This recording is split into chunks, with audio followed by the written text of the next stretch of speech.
Hello, नमस्कार दोस्तों। आज हम बात करेंगे टाटा टेक्नोलॉजी के स्टॉक के बारे में और उससे पहले हम इसके रिजल्ट के बारे में बात करने वाले हैं, साथ ही इसके इम्पोर्टेंट सपोर्ट लेवल की भी हम चर्चा करेंगे।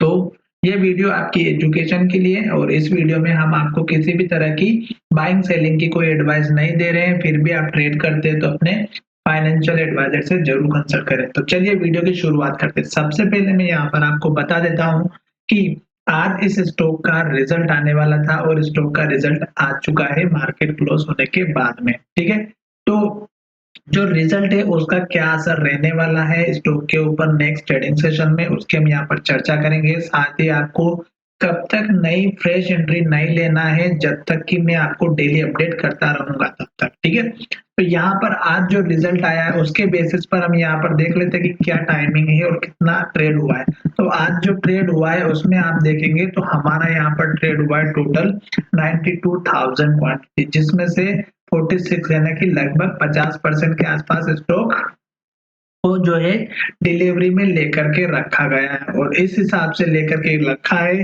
कि स्टॉक का जो रिजल्ट है वो बहुत अच्छा आने वाला है उसके बेस पर। साथ ही स्टॉक अभी सपोर्ट लेवल पर भी है, तो इस बेस पे शायद स्टॉक में आज डिलीवरी देखने को मिली होगी।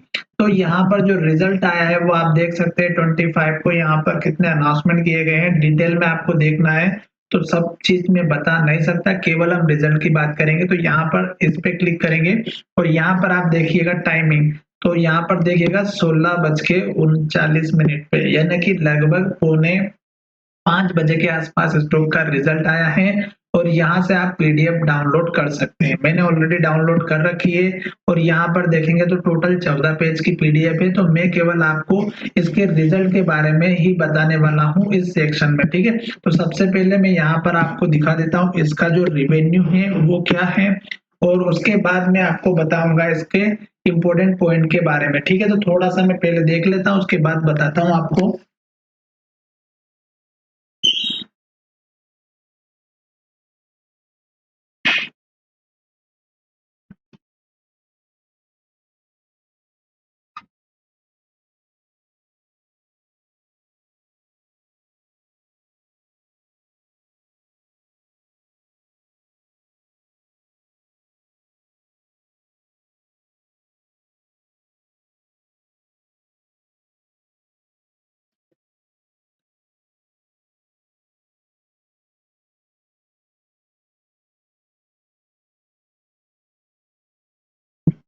हाँ, तो दोस्तों मैंने इसको अच्छे से देख लिया, अब मैं आपको समझा देता हूँ। ठीक है, तो यहाँ पर हमारे लिए सबसे इम्पोर्टेंट जो बात थी वो थी हमारे इसके लिए टोटल इनकम की। ठीक है, तो टोटल इनकम अगर आप देखेंगे तो जो सितंबर का जो क्वार्टर था उसमें 1042 करोड़ के यहाँ पर टोटल जो है रेवेन्यू जनरेट हुई थी।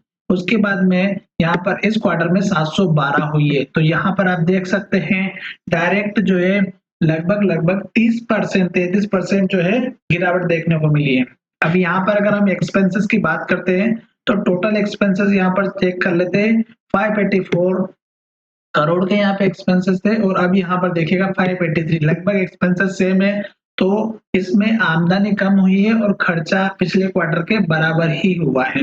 अब थोड़ा सा नीचे जाकर के चेक कर लेते हैं तो यहाँ पर देखिएगा इनका प्रॉफिट बिफोर टैक्स यहाँ पर देख सकते हैं 128 करोड़ का है और पिछले क्वार्टर में 450 करोड़ का था। ठीक है, तो ये दो चीज हमने देखी है। अब हम यहाँ पर देखते हैं इसके नेट प्रॉफिट के बारे में। ठीक है, तो यहाँ पर आप देखेंगे नीचे वाला जो सेक्शन लिखा हुआ है इसमें total compressive income net of tax for the period in year. तो यहाँ पर आप देखिएगा इनका जो प्रॉफिट हुआ है 431 करोड़ का सितंबर क्वार्टर में था और इस क्वार्टर में देखेंगे तो 94 करोड़ का जो है यहाँ पर इनको प्रॉफिट हुआ है। तो यहाँ पर आप देख सकते हैं लगभग लगभग हमारा जो है 36 लगभग, हाँ, 33% ही स्टॉक में अभी जो है स्टॉक का रिजल्ट देखने को मिला है, यानी कि लगभग 60% के आसपास जो है स्टॉक में रिजल्ट में गिरावट देखने को मिली है प्रॉफिट के बेस पर। ठीक है, आप समझ सकते हैं यहाँ पे 100 टाइम के आसपास है और यहाँ पर अगर देखें तो 400 के आसपास का दिखाई दे रहा है। ठीक है, तो ये हमने मोटा मोटा इसका रिजल्ट देख लिया। अब रिजल्ट जिस तरह से आया है उसके बेस पर मुझे लग रहा है कि स्टॉक में गिरावट देखने को मिल सकती है। ठीक है, क्योंकि स्टॉक एक तो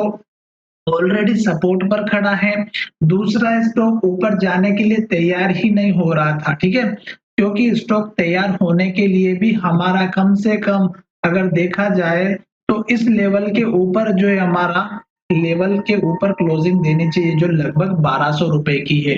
फिलहाल स्टॉक इस लेवल को ब्रेक नहीं कर पाया, फिर स्टॉक में गिरावट आई और आते आते स्टॉक ने इस नए लो को तोड़ करके, ये जो लो था इसको तोड़ करके एक नया लो बनाया जो यहाँ पर बना है। और अब अगर आप देखेंगे 9 डेज का जो मूविंग एवरेज हमने यहाँ पर यूज किया हुआ है, स्टॉक अभी इसके ऊपर भी क्लोजिंग नहीं दे रहा है।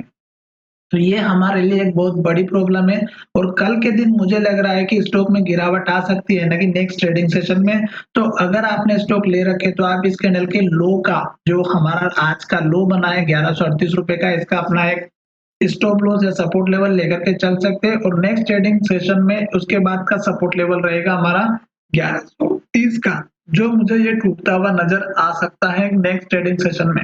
ठीक है, इस बात का ध्यान रखिएगा क्योंकि रिजल्ट बहुत नेगेटिव आया है और इसका असर इस स्टॉक पे जरूर देखने को मिलेगा। और अगर स्टॉक इस लेवल को तोड़ देता है तो फिर स्टॉक को ऊपर आने में प्रॉब्लम क्रिएट होगी। क्यों? क्योंकि ये लेवल हमारा बन जाएगा फिर यहाँ पे रेजिस्टेंस लेवल, जो कि इम्पॉसिबल है तोड़ना। क्योंकि जब भी स्टॉक में गिरावट आती है और जब ऊपर की तरफ जाता है तो ये रेजिस्टेंस बहुत स्ट्रॉन्ग बन जाता है, क्योंकि ये स्टॉक अगर आप देखेंगे तो ओपनिंग अच्छा करता है पर सेलिंग प्रेशर इतना होता है कि क्लोजिंग अपने लो की तरफ दे देता है। अब देखते हैं नेक्स्ट ट्रेडिंग सेशन में इसकी जो ओपनिंग होने वाली है, मुझे लग रहा है कि शायद वो इसके भी नीचे ओपन हो जो लगभग 1130 के आसपास का है। तो इस बात का ध्यान रखिएगा, हो सकता है कि ये स्टॉक 1100 के आसपास ही ओपन हो या 1130 के नीचे ही ओपन हो, ठीक है। इस बात का ध्यान रखिएगा और सेलिंग प्रेशर इसमें जरूर देखने को मिल सकता है। साथ ही स्टॉक लॉन्ग टर्म बेसिस पर देखा जाए तो अच्छा है, पर अभी हमें चार्ट के साथ काम करना है। कंपनी भले कितना भी अच्छा हो, चार्ट के बेसिस पर भी हमें काम करना है कि चार्ट हमारा अप ट्रेंड में है या डाउन ट्रेंड में। साथ ही हमने पुराने लेवल्स ऑलरेडी आपके साथ डिस्कस किए थे और यहाँ पर इस कैंडल का जो हाई है लगभग 1200 रुपए का, ये स्टॉक यहाँ पहले भी हाई बना चुका है और जब तक इसके ऊपर एटलीस्ट क्लोजिंग ना हो तब तक आप नई फ्रेश एंट्री ना ले। साथ ही मैं आपको वीडियो रेगुलर बनाता रहूंगा और इस तरह से जब तक कि रेड कैंडल बनती रहे और हमारा जो लो है वो नीचे की तरफ बनता रहे। जैसे इस कैंडल के लो को तोड़ के एक नया लो यहाँ पर बनाया, अब अगर ये लो टूटता है और एक नया लो बनता है तो तब तक हमें वेट करना है, जल्दबाजी बिल्कुल नहीं लेनी है। स्टॉक यहीं रहेगा, मार्केट भी यहीं रहेगा, आपको सही समय पर एंट्री लेना बहुत जरूरी है। ये वीडियो थोड़ा सा लंबा हो गया दोस्तों, आशा करता हूँ कि आपको पसंद आया होगा और अगर आपने स्टॉक ले रखे तो हमारे चैनल को सब्सक्राइब करें और दोस्तों के साथ शेयर करना बिल्कुल ना भूलें।